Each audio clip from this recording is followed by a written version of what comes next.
Oh, my head. Oh, wait a second. Where am I? I was in the backyard with the dogs. I was walking in the grass. I remember falling. And now I'm here? Oh, hello, Bradley. Fancy seeing you here. Hey, Fenton. Where is here exactly? I feel like I recognize this place. Ah, yes, I'm sure you're still getting your bearings. I believe this place is known as the Backrooms. Whoa, okay, that's not good. Did I somehow fall through a null zone? Who knows? I've been wandering around here for some time now. I figured I would tour other dimensions while I wait for you to remember that Davine exists. Okay, you know I had everything paused for the Halls of Pandemonium. I'm gonna get back to Davine, I promise. Yes, you've said that before. I'll believe it when I see it. Well, I mean, this works out because I'm doing liminal horror for this week's podcast. Did you know that my Synaptic Sprawl mythos of stories, for example, has its own version of a liminal dimension? It's a patchwork maze of leftover segments of reality at the edge of the multiverse, called the Infinitum Labyrinthus.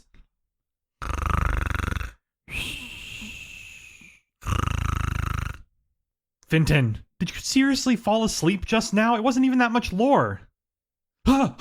What? Oh, yes. You see, anything besides Davine lore tends to be dreadfully boring to me. Unless, of course, you're talking about Mina Howell's stories. Or Mary Ellen Brady's. Or Verdant Butterflies. Or also Daniel Coates. Ooh, and J. Allen Winchester, him too. Oh, wow. The list really goes on. It's just everything but yours. Right. Anything but my worlds. I got it. Yes, precisely. You understand. Okay, well let me ask you this, Fenton. How do you know that Davine and the Synaptic Sprawl aren't connected? I'm sorry, what was that? Huh? Just now, you made a comment about two separate universes. They are separate, yes? Two different worlds, two different universes, two different mythoses, right? I mean, sure, yeah. Probably. Probably? Don't play with my emotions, Mr. Writer. This holds massive implications if it's true. Yeah, I imagine it would. Well, out with it! Are they connected or not? I mean, who's to say, right? Anyway, I'm gonna go explore the backrooms now. No, you don't get to walk away. Get back here! Sorry, Fenton, I gotta go record the Saved as Draft podcast. Oh, how mature. Dodge the question by ending the intro. You know, Bradley, you're a real son of a...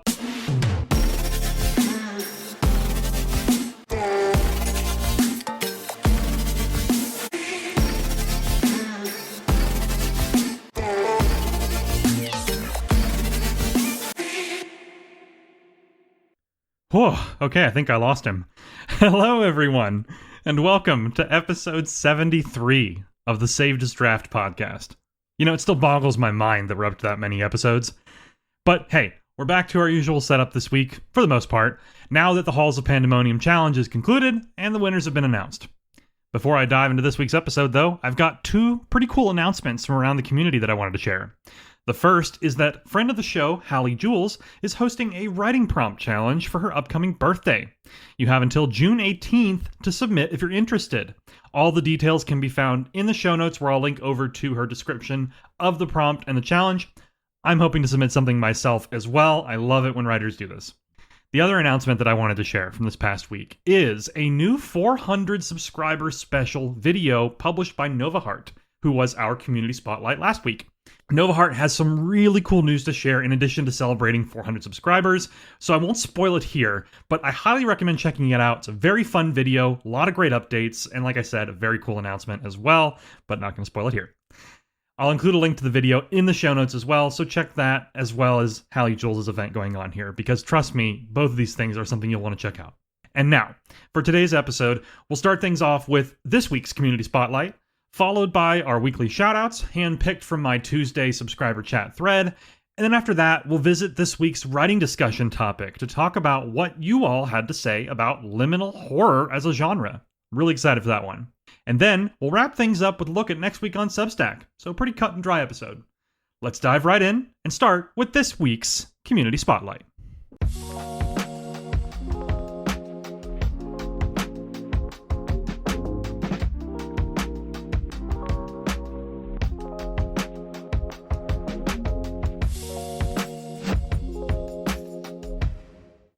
right, and for Pride Month this month in June, I'm featuring authors in this Community Spotlight segment from the LGBTQ+ community. This week, I'm excited to spotlight Avery Bridge, who shared with me an anthology of bi+ authors that's available right now, and you'll find a link to that in the show notes. Before we dive into the anthology, though, I want to talk a bit about Avery's work. Their publication, which is called A Stack of Sand and Steam, documents their journey toward writing a steampunk novel, which is awesome. I love steampunk. Subscribers get access to the Sandstorm Syndicate chat, which is such a good title. They also get voting opportunities and bonus posts as well that include character bios and artwork. It sounds like a pretty sweet deal, if you ask me. Now, let's talk about this anthology that Avery shared. It's called By All Accounts, which is an excellent title.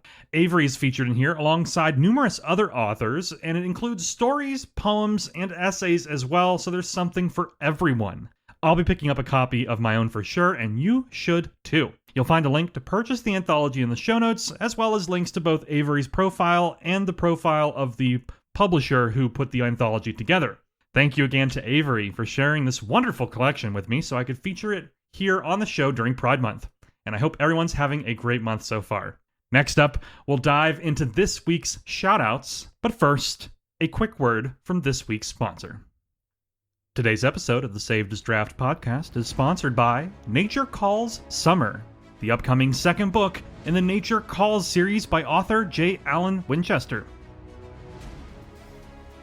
By the Titans, is that seriously how it ends? Hey, Fenton, hey, what are you reading? Oh, hello.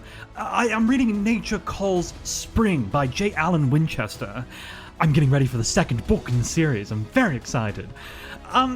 Who are you again? It's me, Barry. You know, from Clenchport. I own a Doomsday Prepper supply store. Oh, yes, Barry. I apologize. I'm afraid I don't remember you in the slightest. Oh, really? Well, we had that whole conversation a few months ago about how both our worlds are moving too slowly because Bradley takes forever to write them. You know, that does sound like something I would say. Honestly, I wouldn't hold your breath, my friend. Bradley's output makes George R.R. Martin look like a bastion of productivity by comparison.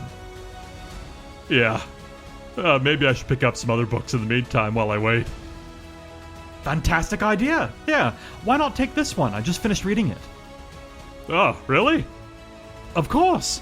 The second book comes out soon, so I'm just waiting on that. Unlike Bradley, Jaden will actually deliver this one. Oh, I see. So, what's the setup in this book? I need to know what I'm getting into. Okay, well, sure. Nature Calls Summer continues the story of Jamie Aarons and Flora Nature's journey to connect their two worlds.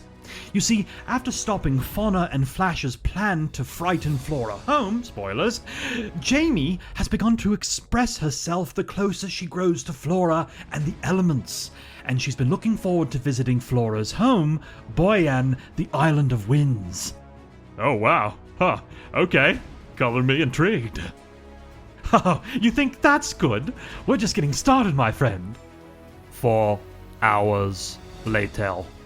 And sometimes when nature draws close to humans, people disappear in a phenomenon called the vanishing. Leif has been hearing singing that only he seems to notice, and as the anxiety of his family judgment grows, it tempts him to escape. Still with me so far? Yeah, I think so. Okay, good. Now pay close attention. This next part is very important. Isn't all this important? Well, yes, but this part especially so. 2 hours later. And then Jamie makes a wish that triggers Flora's acorn to sprout and changes everyone's lives forever. Incredible, right? Wow. Okay, yeah, it seems like I need to catch up with the first book. Haha, you do indeed, my friend. And I just gave you a copy, so you have no excuse. Yeah, that's a good point. Thanks, Fenton. You're the best. Haha, you are very welcome, Barnes. It's Barry. Right, yes. Wonderful chatting with you, Bailey. Now run along, you've got reading to do. The Nature Calls saga continues in Nature Calls Summer, coming soon. Learn more and find a link to pick up a copy of the first book in the show notes. And we're back. So this week, I return to my usual shoutouts process for the podcast here. This is where I post a thread in my subscriber chat on Tuesdays, and I pick 5 links at random to highlight here on the show. I encourage people to share anything and everything that you're proud of, and I love it when other people share other authors' work as well. It's just a whole community kind of gathering spot. And like I said, I pick 5 links every week. So, something you may have noticed, though, this week is that the opportunities with this weekly thread have increased as well. So, historically, submitting links would get you a chance to be featured on the Penny Dreadfuls podcast, as well as this one here, Saved as Draft. But now, I'm pleased to announce that all the links submitted in my thread or the other threads across the other shows are also up for consideration for a 3rd show. So, 1 link gets you 3 chances to be on a podcast. That's right. If you submit links, you'll have a chance to be featured here on the Penny Dreadfuls podcast or, starting this week, on the Your Potato Digest podcast as well. I'm really excited to expand this aspect of the community and the efforts we're doing here. So be sure to add Your Potato Digest to your podcast rotation as well, in case your link gets featured over there. Now, let's dive in and see what we've got for this week. First up in our weekly shoutouts is Not My Father's Son by Brennan Costa. So, it's been a while since I featured one of Brennan's stories on here, but I'm a big fan of his work. So, I was really excited to dive into this one. And here, the story stars a father named Earl and his son Joseph. It starts with Earl quite literally dragging his son out into the forest to hunt a deer. We learn about this family tradition they have where the men must hunt and kill an animal before they're really a man. It's a tradition that Joseph wants no part of, but his father isn't really willing to listen. And the tension here is palpable. Joseph's resisting the entire time, but soon the two encounter something else in the forest, and trust me, it's not a deer. It's something else. Something many people believe doesn't even exist. Now, from here, the story kicks into high gear as Earl seeks to bag this new prize. Joseph, of course, doesn't want him to kill anything, let alone such a rare creature. Now, I won't spoil what happens, but I gotta say, I really love how this played out.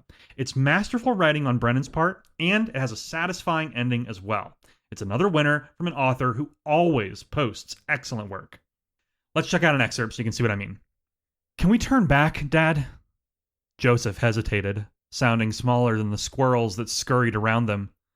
We've been over this, Joe, his father responded without looking. Today is the day you become a man. A proud Anderson man, he continued. But I don't want to be a man if it means I have to shoot something, he pleaded. Why do you think that...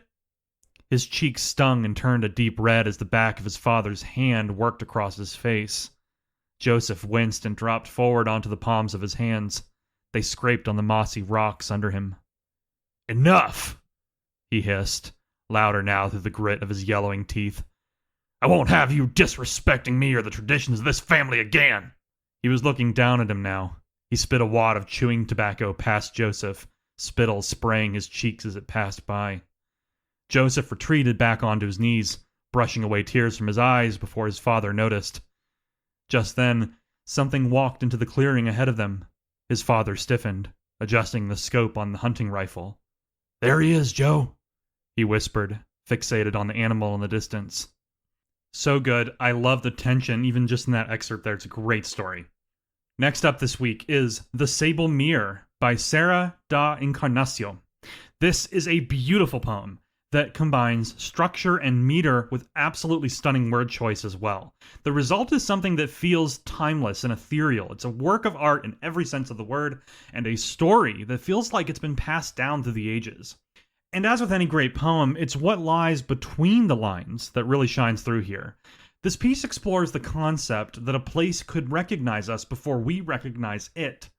It's that familiarity, that sort of déjà vu that sits in your mind like a word on the tip of your tongue. And I wouldn't classify this as horror per se, but it's certainly haunting.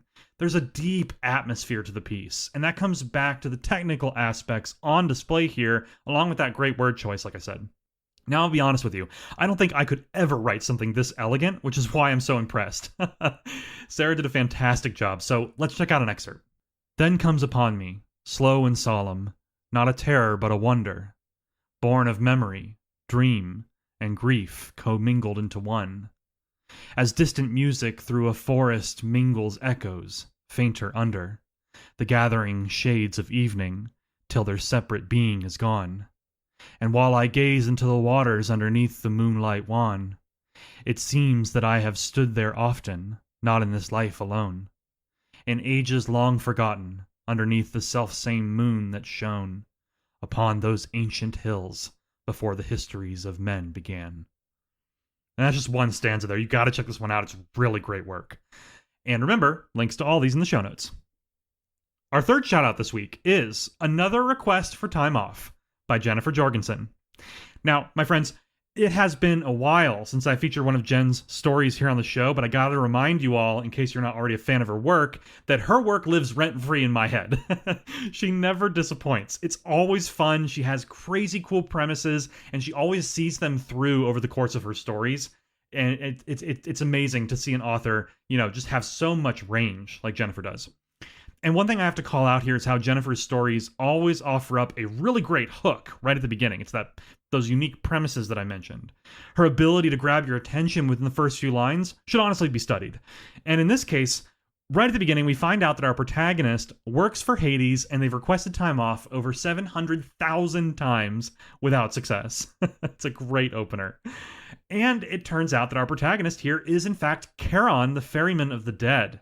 As the story goes on, Charon meets with a newly departed soul and finds out about a potential apocalyptic virus that could kill billions very soon back on Earth. Now, I'll stop there to avoid any major spoilers, but this story is a perfect example of how Jennifer offers up really funny satirical fiction alongside other more dramatic pieces. Again, this is an author with incredible range, and you'll soon discover that for yourself if you check out a few of her stories, but I definitely recommend this one, of course. In the meantime, let's check out an excerpt. As I ferried across the third boatload of the day, I was tuning out the whining and the "are we there yet?" by imagining the taste of a Mai Tai, when I happened to hear one of the deadheads say something interesting. They say the death rate of that new virus is terrifying.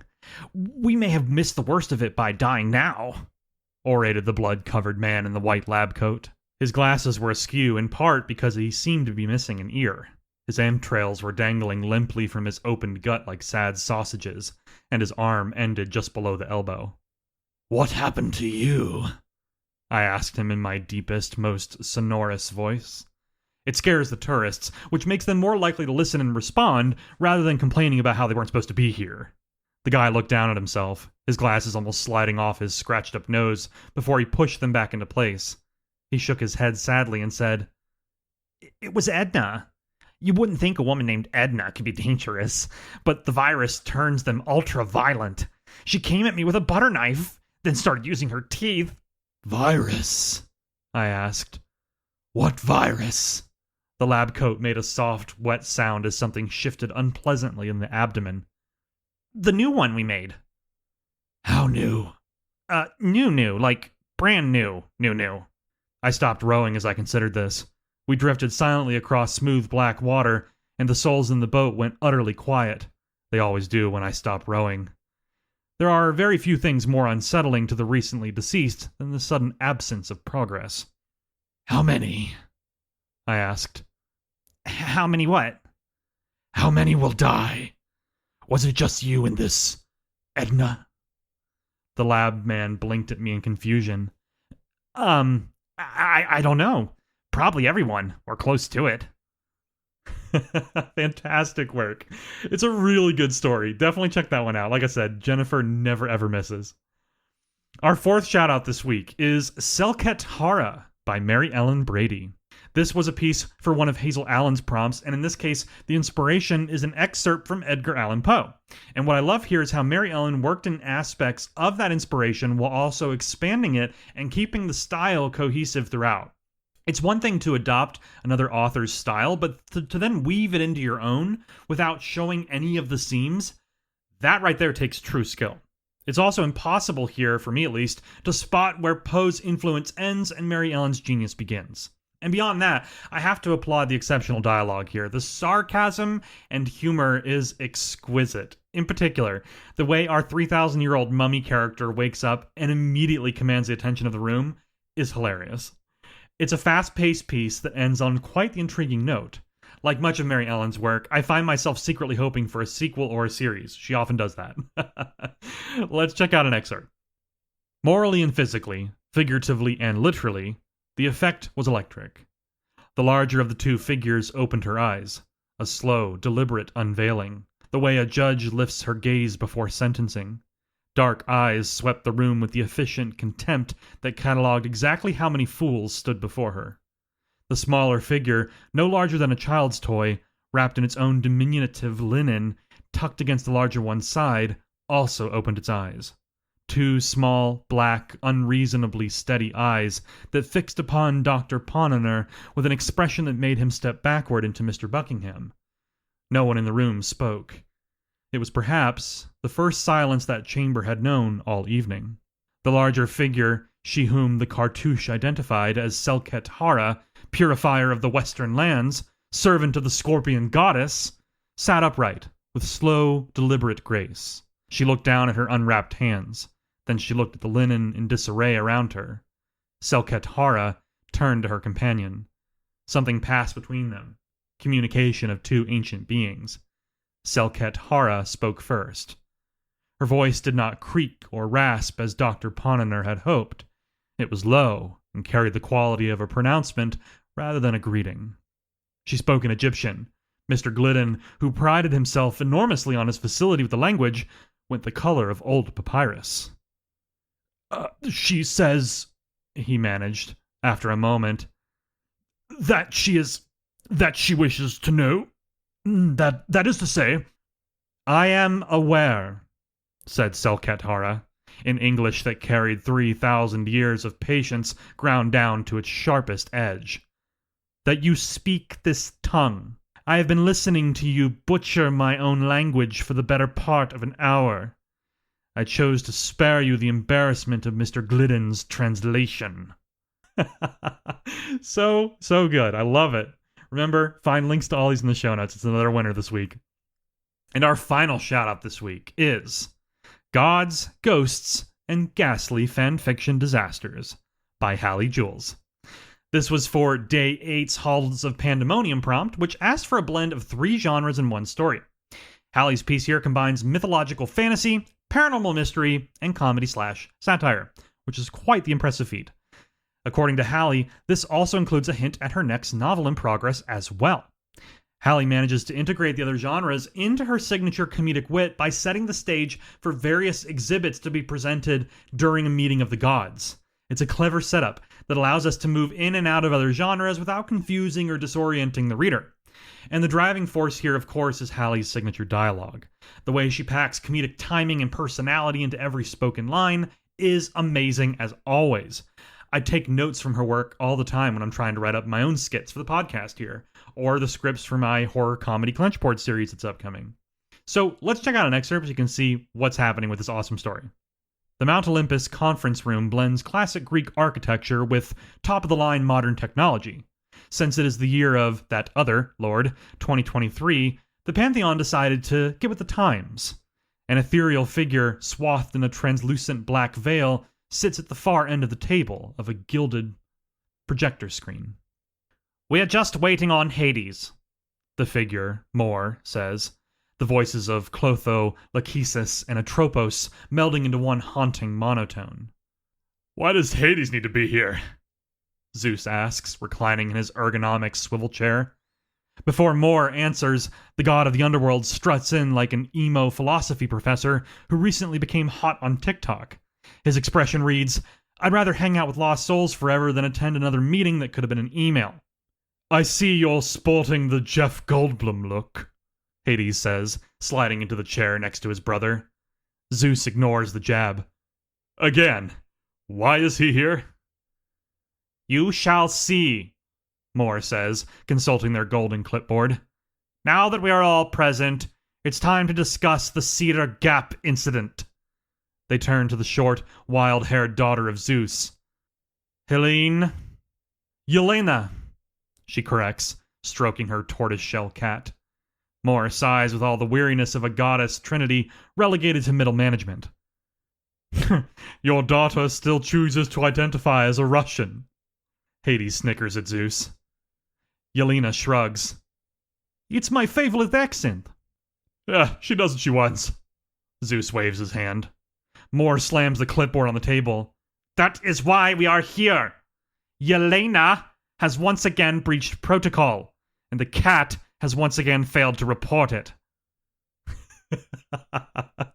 I love it so much. Exceptional work from Hallie as always, and a huge thank you to everyone who submitted links this week.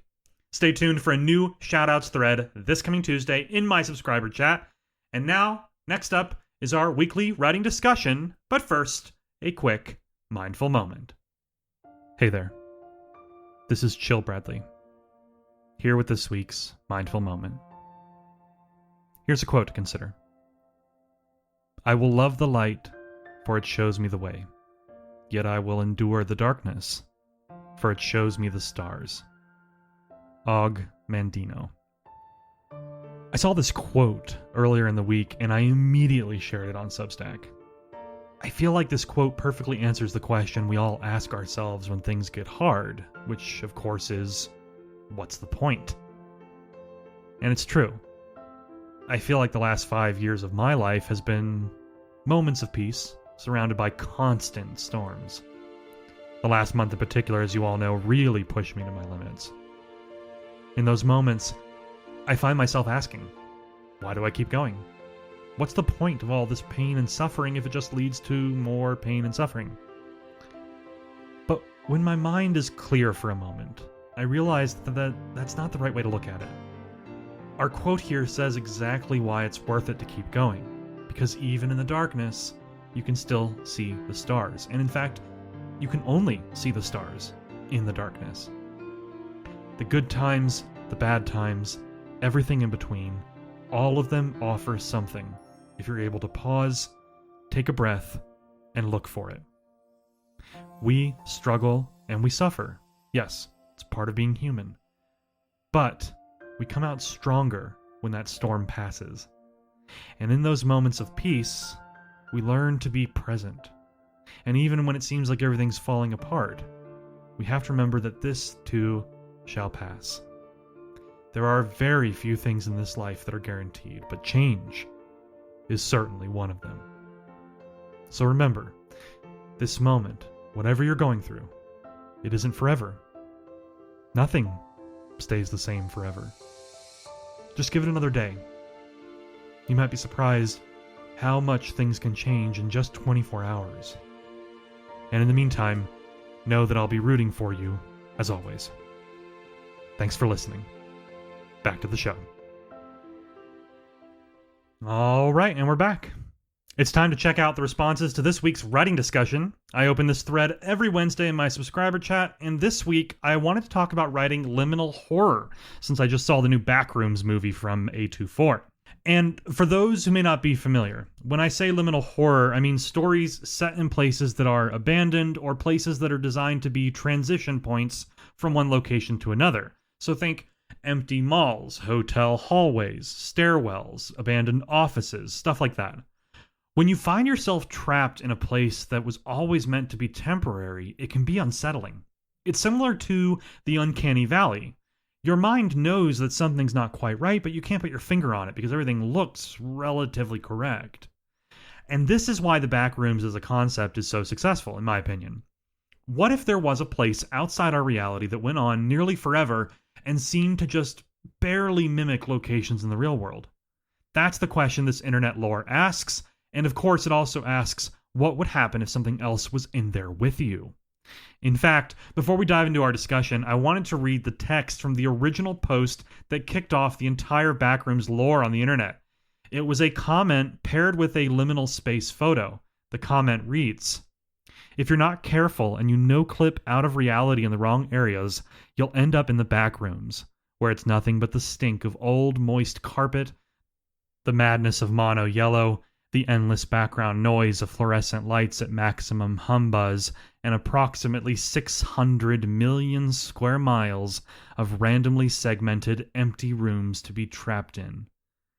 God save you if you hear something wandering around nearby, because it sure as hell has heard you. I mean, I think us writers can see how a prompt like that would kick off an entire universe.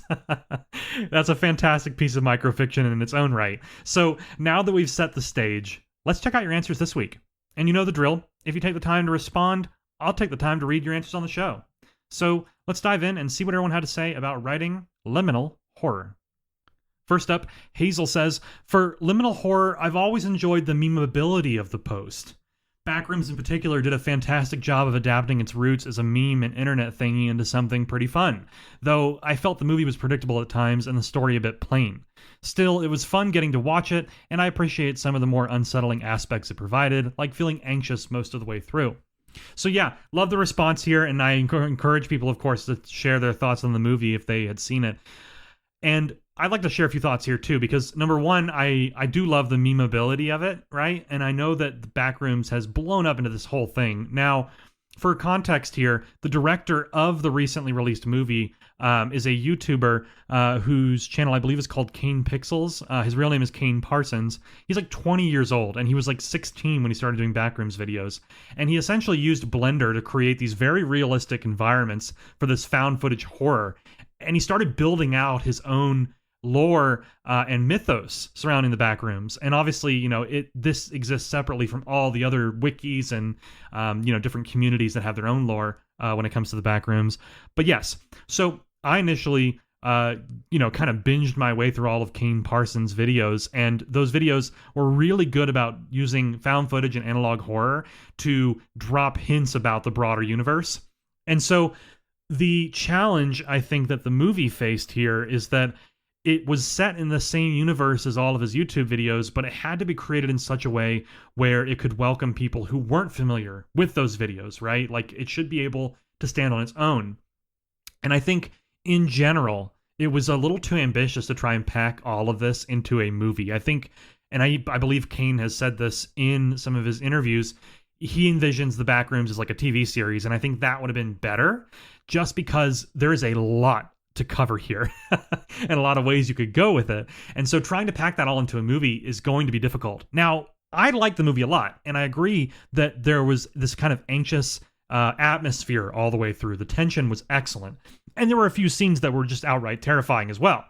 But, you know, in general, I feel like the movie, it definitely, it could have been maybe like 30 minutes longer and gone a little bit further, I think, with it. And again, as someone who has watched all YouTube videos, I personally was just having a lot of fun spotting the Easter eggs and the references to the deeper lore, which again, you can't really cover over the course of a movie. So it's tough. The movie really had a lot of upward climbing to do, with its debut here. So I definitely agree, and I love that response. Next up, J.M. Gooding says, not sure. I'll let you know next week, probably, when I see Backrooms. And I am going to hold you to that, my friend. I want to hear what you thought about it, because I love your opinion on this kind of stuff. Next up, Every Root, Every Thorn says, I love the idea of liminal horror. Not a concept that I've explored in writing yet, but I think I will have to add it onto my list. I will also have to check out Backrooms. Now, knowing what I know about Every Root, Every Thorn, Mike McClure is his name, I think they would do a really good job with liminal horror, because I've read some of their more surreal fiction, and I think they have a knack for kind of tackling stuff like this, where there's a bit of that uncanny surrealism to it. So I would love to see what they do with Backrooms and with liminal horror in general.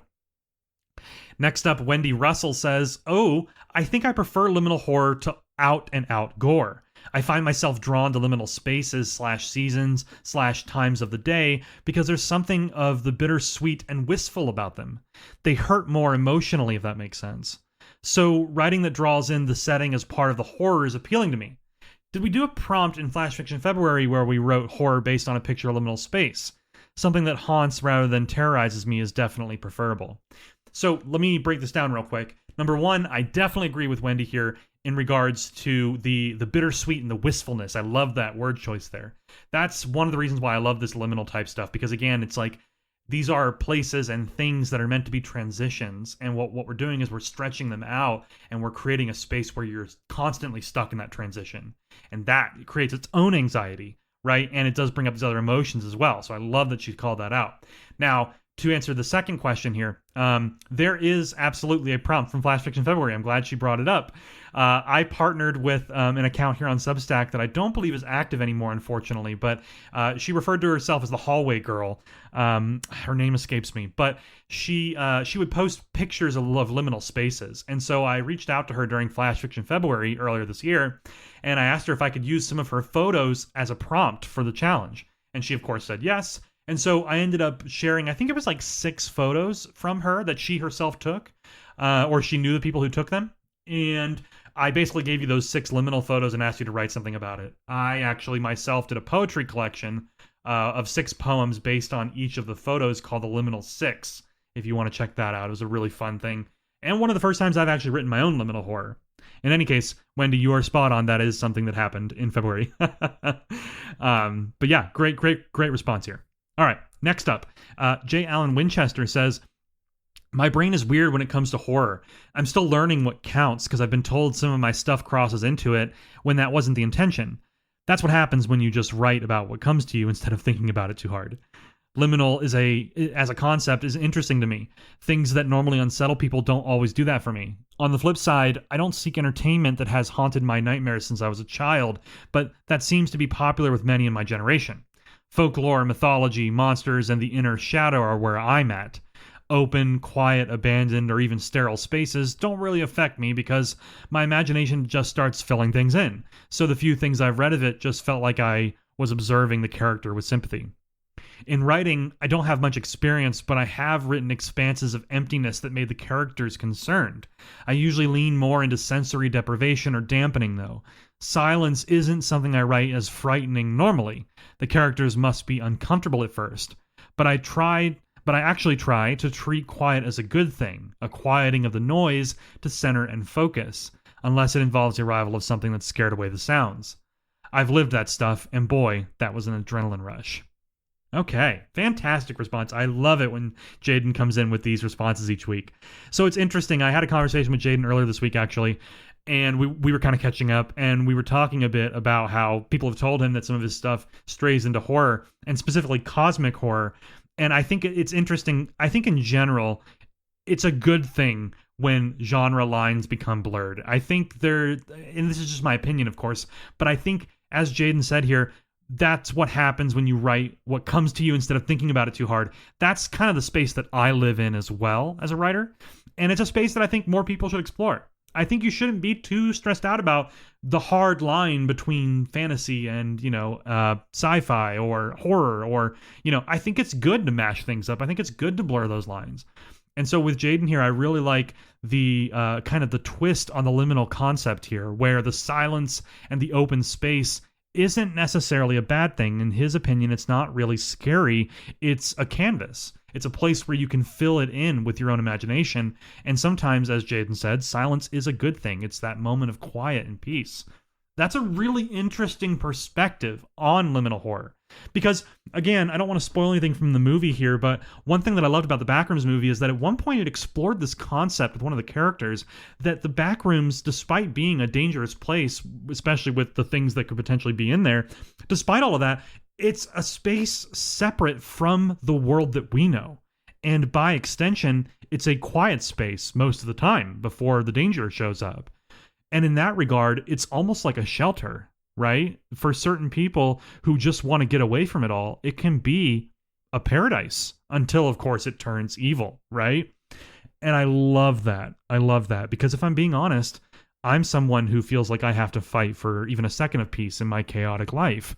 And so, yeah, I mean, would I go into the back rooms? Yeah, probably, but I would immediately leave.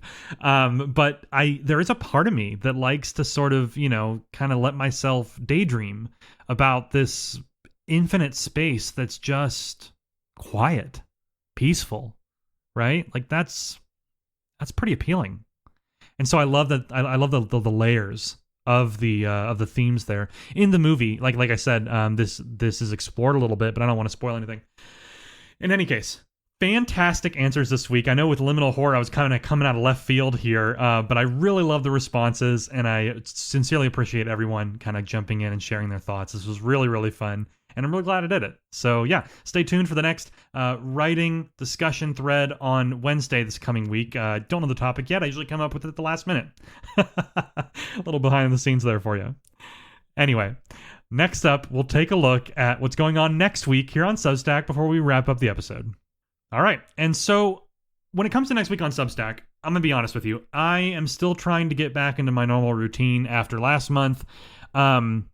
Just again, for context, I'm scheduling some new interviews for the podcast here. And part of that, of course, is reaching out, which I haven't done yet. I apologize if you're one of the winners. But I need to reach out to the winners of the Halls of Pandemonium Challenge to get them scheduled for an interview on the show here, since that's their prize for winning.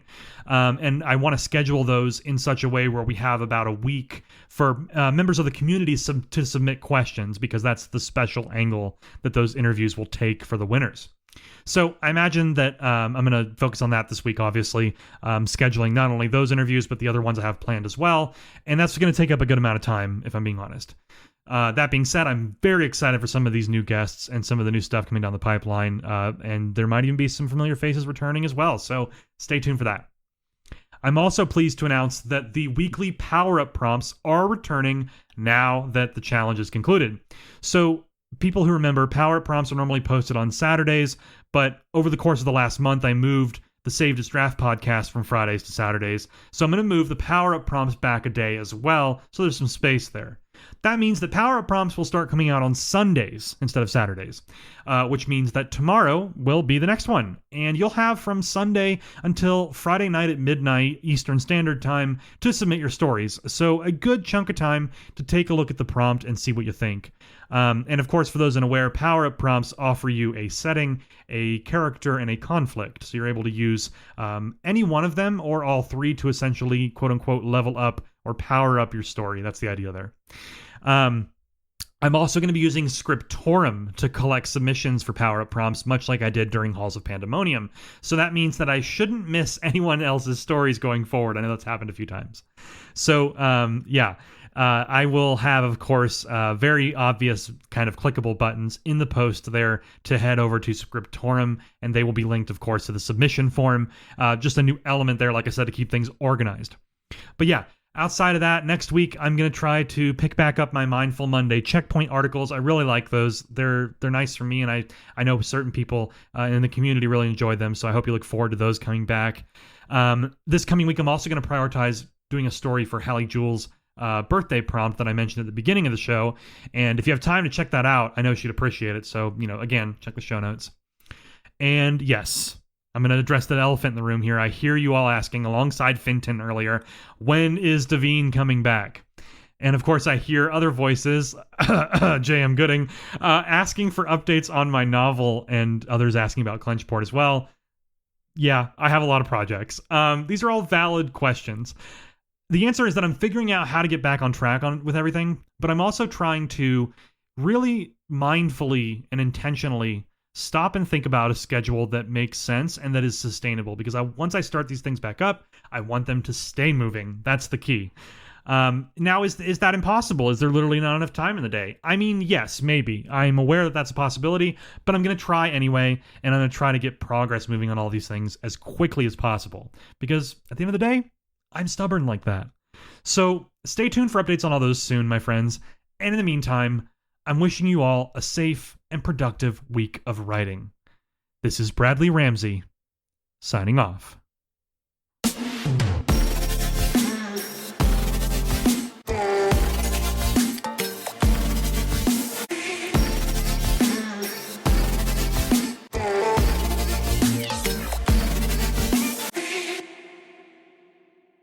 Huh. That hallway looks familiar. Am I going in circles? Bradley, there you are! I was trying to find Gollum. We are righteous here. Yeah, and we found the precious. Wait, really? No, he's lying. Just like stinky little hobbitses. Bradley? Is that you? I hear you. I want my answers about Devine and the Synaptic Sprawl. Oh, gotta go. Stay safe, guys. I'm gonna see if I can find the pool rooms. That sounds really relaxing right now.